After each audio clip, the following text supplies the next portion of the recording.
Bon, c'est ce que je vous disais, donc allons-y.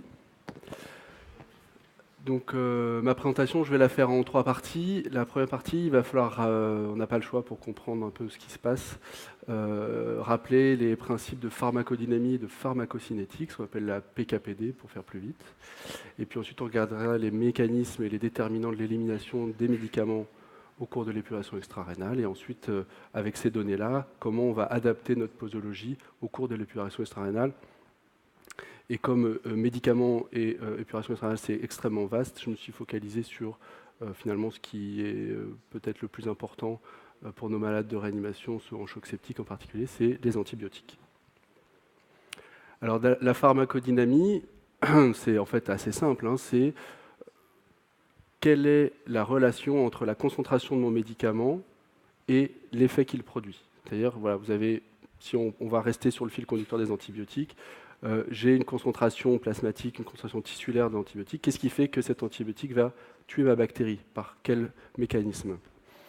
Et ça, on y reviendra plus tard parce qu'avant ça, il y a la pharmacocinétique. La pharmacocinétique, c'est tout ce qui régit le process entre l'administration du médicament et la répartition dans l'organisme, et donc finalement la fameuse concentration tissulaire. Et vous voyez que voilà, il y a aussi donc, il y a la dose qui va se répartir dans l'organisme. Ensuite, du plasma, ça va se répartir dans le tissu cible. Et puis en parallèle, il y a un mécanisme d'élimination, et tout ça va s'équilibrer, et ensuite ça va monter, descendre, etc. Et donc finalement, les différentes phases pharmacocinétiques, c'est l'absorption, la biodisponibilité. Alors évidemment, si vous administrez votre traitement en intraveineux, cette phase-là, elle est chantée. C'est pour les administrations orales, hein, principalement. Ensuite, vous avez la distribution, on va en reparler. Ça, c'est très important dans l'insuffisance rénale et dans l'épuration extra-rénale. Ensuite, il y a le métabolisme. On peut avoir un métabolisme du médicament dans différents sites de l'organisme qui peut contribuer à sa dégradation, soit en molécules actives, soit en molécules inactives. Et puis, en fait, la dernière phase la plus importante, c'est l'élimination. Et ça, c'est l'autre phase où l'insuffisance rénale et l'épuration extra-rénale ont un impact très important.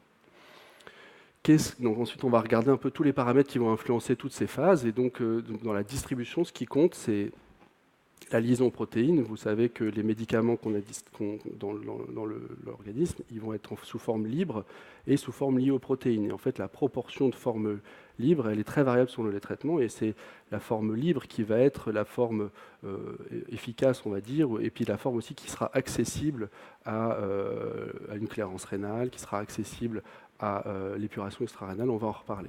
Ensuite, il y a le caractère lipophile ou hydrophile. Est-ce que la molécule se faufile bien dans les tissus adipeux, dans les cellules, parce que la paroi des cellules, c'est du gras, je vous rappelle. Et puis, où est-ce que c'est hydrophile? Ça va jouer, on va y revenir aussi, c'est très important. Et le cœur du problème, c'est donc le volume de distribution.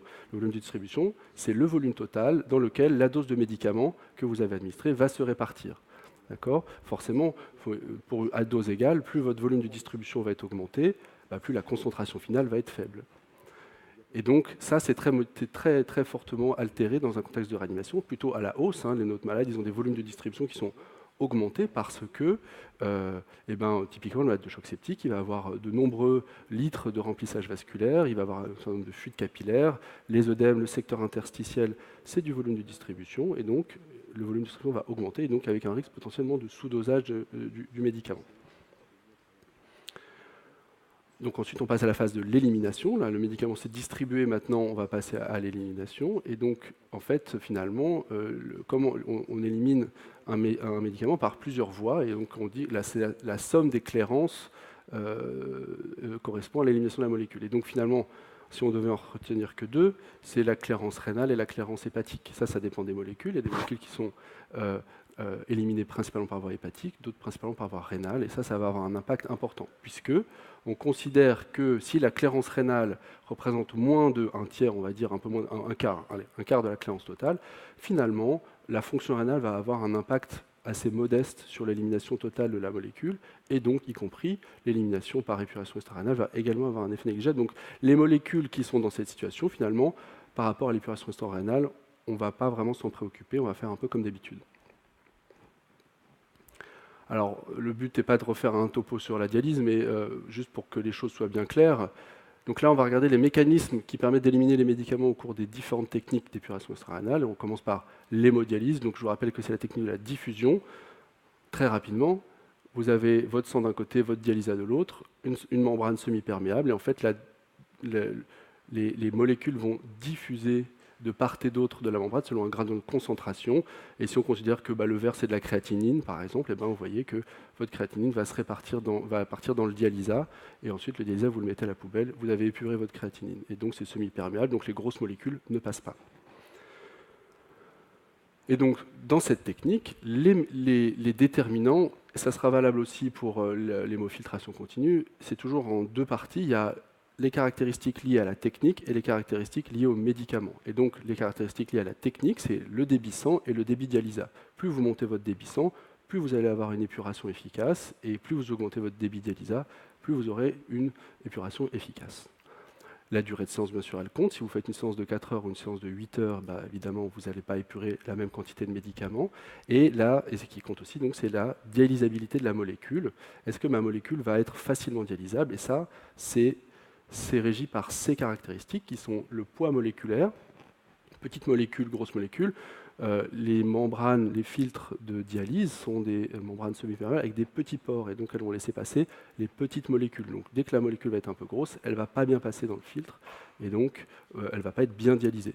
Ensuite, la fraction liée aux protéines. Si votre médicament est lié à la protéine, du coup il va avoir une grosse taille, il ne va pas passer dans le filtre.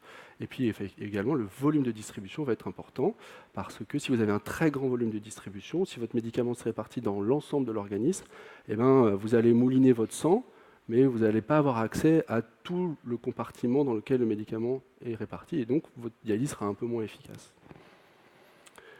Pour l'hémofiltration, donc cette fois-ci en technique continue, donc là c'est la convection, et donc cette fois-ci, juste on a notre sang d'un côté, la membrane semi-perméable, alors cette fois-ci les pores sont un petit peu plus gros que pour les membranes de dialyse, et donc vous allez pousser sur votre compartiment vasculaire, et en fait par simple pression hydrostatique, vous allez faire passer de l'eau et les molécules contenues sous réserve qu'elles aient une taille suffisamment petite, et vous allez avoir un ultrafiltrat que vous allez mettre à la poubelle, et vous allez le remplacer par ce que vous répartissez en pré-post-dilution. Et donc dans cette situation, les réglages de l'épuration extra-rénale sont très importants, et finalement quasiment le critère le plus important, c'est le débit de filtration, ou qu'on appelle aussi le débit d'effluent. En termes de dose, c'est en général on dit 30 à 35 millilitres par kilo par heure. Alors ça peut se modifier bien sûr, mais donc plus vous montez cette dose-là, plus vous allez épurer. Et bien évidemment aussi la prédilution joue un rôle, puisque vous répartissez votre supplémentation en pré- et en post-dilution. Forcément, si vous mettez tout en prédilution, vous allez filtrer quelque chose qui est dépourvu de votre molécule. Donc finalement, vous allez diluer ce que vous allez mettre à la poubelle, vous l'avez prédilué avec votre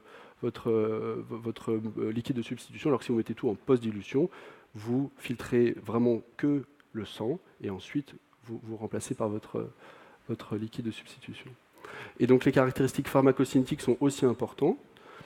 Donc le volume de distribution, ça c'est pareil. Le poids moléculaire, mais cette fois-ci, on peut monter un petit peu en termes de taille par rapport à l'hémodialyse, et la fixation aux protéines, c'est pareil. Bon, donc si on synthétise pour la pharmacocinétique, tout en restant dans le champ des antibiotiques, en fait, c'est ça qu'il faut regarder. Les antibiotiques qui sont hydrophiles, eux, ils vont avoir un faible volume de distribution, ils vont se répartir en gros dans le secteur vasculaire, dans le secteur interstitiel, ils ne vont pas pénétrer dans les cellules, pénétration cellulaire faible. La clairance rénale sera prédominante. Alors, c'est pas... en gros, c'est ça. Il y a toujours des molécules qui ne vont pas tout à fait rentrer dans cette case-là, mais c'est l'image générale. Le volume de distribution va être beaucoup augmenté chez le malade de réanimation, et puis la clairance, elle est très dépendante du débit de filtration glomérulaire, puisque la clairance, elle est rénale. D'accord ? Ça, typiquement, c'est la plupart des antibiotiques qu'on utilise, en fait, les bêta-lactamines, les aminosides, les glycopeptides, la colistine. Et donc, par rapport à tout ce que je vous ai raconté, ce sont des molécules qui sont bien dialysables, d'accord ? Alors que les lipophiles, c'est l'inverse. Ils ont un grand volume de distribution, c'est plutôt le foie qui se débarrasse d'eux, et donc finalement, ils vont être assez peu accessibles à la dialyse. Donc maintenant, comment on va adapter la posologie? Et là, on revient à notre histoire de pharmacodynamie dont je vous ai parlé sur la première diapositive. Quel est le rapport entre la concentration et l'efficacité du médicament? Alors, il y a différents types de profils pharmacodynamiques. Il faut les connaître parce que la manière dont on va les manipuler par rapport à l'épuration extra-rénale, elle n'est pas pareille. Et donc, par exemple, les antibiotiques à action temps-dépendant, c'est les bêta-lactamines typiquement. Et donc, en fait, ce qui compte, c'est le temps que l'on passe au-dessus de la CMI. La CMI, je vous rappelle, c'est la concentration minimale inhibitrice, c'est-à-dire c'est la concentration minimale de l'antibiotique pour que les bactéries arrêtent de pousser. Donc, c'est notre seuil en dessous. Il n'y a pas assez de médicaments et la bactérie pousse. Donc, on veut optimiser ce temps passé au-dessus de la CMI. C'est pour ça qu'on dit temps dépendant, pourcentage du temps passé au-dessus de la CMI. C'est pour ça qu'on multiplie les perfusions pour rester en permanence. Typiquement, c'est le claforan, par exemple. Le claforan, voilà, vous faites en général, c'est 3 fois par jour. La piperacilline, c'est 4 fois par jour. Donc, c'est pour cette raison-là, pour rester en permanence au-dessus de cette fameuse CMI. Et quand la clairance est altérée, le risque... ça marche plus. Bon, le risque, c'est qu'en fait, il y a un surdosage finalement. Votre médicament va avoir une pente d'élimination plus faible, et si vous réinjectez tout de suite, vous allez monter comme un escalier, et finalement, vous allez vous retrouver très surdosé. Donc, il faut, dans ce contexte-là, il faut diminuer la dose, et l'intervalle peut rester fixe ou être un petit peu allongé, mais ce qui compte, c'est qu'il faut diminuer la dose. Et si vous faites une épuration, donc là on est dans le contexte de l'hémodialyse, si vous faites une séance d'hémodialyse intermittente, qu'est-ce qui va se passer?